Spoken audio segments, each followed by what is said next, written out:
இது வந்து லேப்டாப்போட back side. இந்த கூலிங் பேட் அங்கங்கே டேபிளில் நவுத்தி நவுத்தி வைக்கிறதுனால இந்த ஒயர் பார்த்திங்கன்னா பெண்ட் ஆகுது.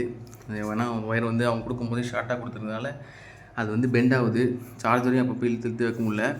அதெல்லாம் நான் என்ன பண்ணேன், போட்ரானிக்ஸில் வந்து இந்த எக்ஸ்டெண்டர் ஒயர் கனெக்டர் வாங்கினேன், யூஎஸ்பி A to A. அது வந்து இப்போ தான் வந்துச்சு. ஆனால் இப்படி தான் நெசுங்கி தான் வந்துச்சு. நான் மீஷோவில் ஆர்டர் போட்டிருந்தேன். அதை வந்து இப்போ ஃபிக்ஸ் பண்ணிவிட்டு அப்புறம் எப்படி இருக்குன்னு பார்ப்போம். இது வந்து 3 மீட்டர்ஸு, அதனால் எவ்வளோ தூரம் வேணால் நம்ம நூற்றி வச்சுக்கலாம். இப்போ அன்பாக்ஸ் பண்ணிப்போம். பார்த்திங்கன்னா இதான் அந்த ஒயரு, 3 மீட்டர்ஸ் ஒயரு. இப்போ வந்து பார்த்தா குவாலிட்டி நல்லா இது. இதுவும் 3.0 அந்த இது வெர்ஷன் தான் கொடுத்துருக்காங்க. அதனால் ஸ்பீடுக்கு எந்த பிரச்சனையும் இல்லை. இதுக்கு ஸ்பீடு தேவையும் இல்லை. நம்ம வேறு என்ன எக்ஸ்டெண்டர் வேணால் கூட இது யூஸ் பண்ணிக்கலாம். இப்போதைக்கு நான் வந்து இந்த லேப்டாப் சார்ஜ் போடுறதுக்காக யூஸ் பண்ணிருக்கேன்.